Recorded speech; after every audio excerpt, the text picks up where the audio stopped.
Oh, my worst failure. Oh, I mean, I write about it in the book about how probably the failure that was the most public and the most damning and the one that instilled me with the most fear was I had been doing comedy in New York for 10 years, and I was at a theater that a lot of people have now heard of called the Upright Citizens Brigade.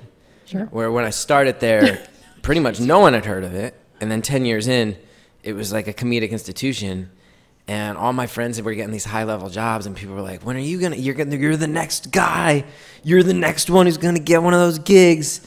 And then that would prove not to be true. And then like people I had taught in improv classes were getting cast on NBC sitcoms, and people were like, this is getting weird, man, but I'm sure you're the next. And anyway, long story short, 10 years in, I finally got a sitcom, and I was the lead, and they picked it up straight away for 10 episodes. The guy who played Napoleon Dynamite had dropped out, and they just they auditioned 10 of us and called back 2 of us, and I got it. And there was a New York Times profile that was like the unlikely pressure of being a sitcom star. And the tenor of the profile was like, this guy's been like an underground comedy guy in New York for years, and everybody's so thrilled he gets a shot. Let's hope he doesn't drop the ball. And then it bombed so hard. And that wasn't easy. But yeah. It really changed my perspective on many things. But it was a pretty hard and swift and painful failure. And so how do you come back from something like that? Well, I don't know how other people would come back for it. I came back from it by opting to be the only person in history who went from being a sitcom star to the host of a public access show in 8 months.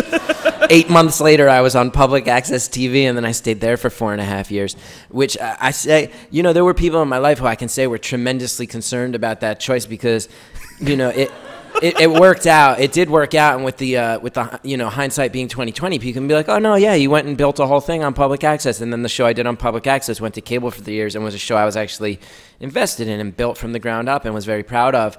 But when I went to public access, people were like, oh, you sad person.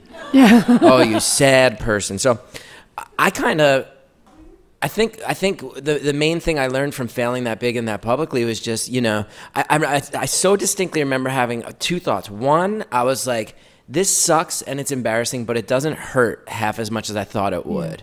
Like, I don't care. Why is that? And that led me to thought 2, where I was like, you know what?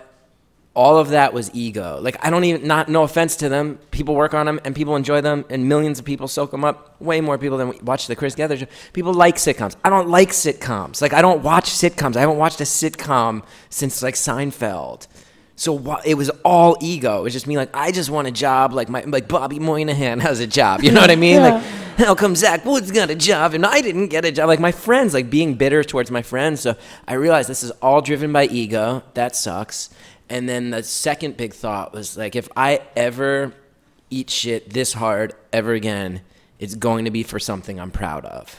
And that was the big takeaway from failure, was like, if you don't even care, it's not going to hurt that much. And that's almost a sadder thought. I'd rather fail brutally for something that I care about than succeed at something that I don't give a shit about. Sorry, pardon my French. Is that okay? Is cursing okay? No, I should have asked. Cursing is more than fine. Oh, good. So if you had succeeded,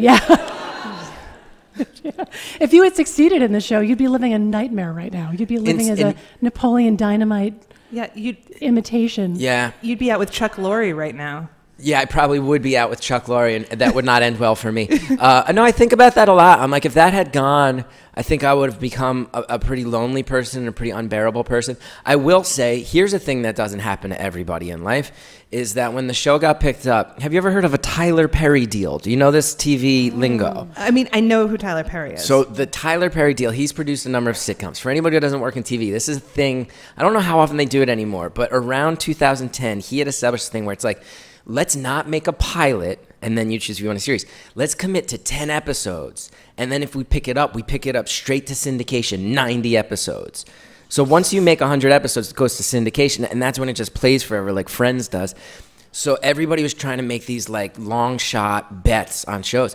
So we got picked up for 10 episodes, and my agent explains this deal to me, and he goes, so I just want you to know, if it does get picked up, you have a point on the back end.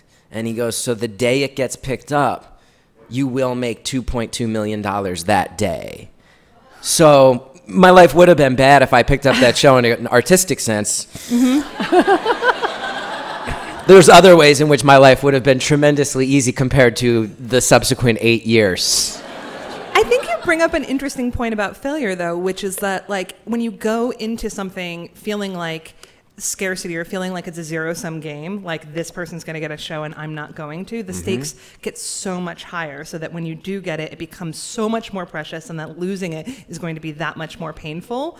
And I think that, you know, you talk about ego, and I think that that's like, it's almost like an unhealthy kind of lack of ego, right? Like, you're just so afraid in this moment that you're going to lose whatever thing you have that's validating you and making you feel good about yourself. I think so. And I think one of the things I wrote about in the book is that just as I get older and have made more art and have sort of stabilized and built a foundation that resembles success, it's sort of weird to think about. I don't know if it's an American thing or a human instinct, but I think we make success feel like a very black and white issue. Like, you pick what, I think it's so crazy.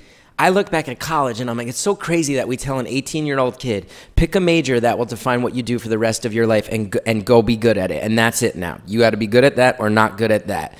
And if you deviate from that, it's probably a sign that something's gone really wrong. It's so weird to me that we have this thing, this instinct of like, pick what you want to succeed at, and that can never change. There can be no shades of gray. That can't mutate or transform over time. That feels like the dialogue we're all handed when we're young. And as I get older and older, it just proves to not be true over and over again. Like, my vision of success when I was 15 is different than what it was when it was 25. And now that I'm 38, it's different. And even with my experience, like, yeah, I have not made $2.2 million in sum total, let alone on one project. Yet. Not yet. It could happen. But you are here tonight. I'm here tonight, first of all, at the Bell House for only the 150th time in my performing career. No, but I was gonna say, like, you think about what success is, and I'm like, I did not make anywhere close to that amount of money on the Chris Gethard show, and I spent tens of thousands of dollars on public access. I spent most of that money from my Comedy Central sitcom to make that show, but I met my wife. So who the hell is going to say that that's not success? You know, my wife was the band leader on my show. We weren't friends before that. Now we're married.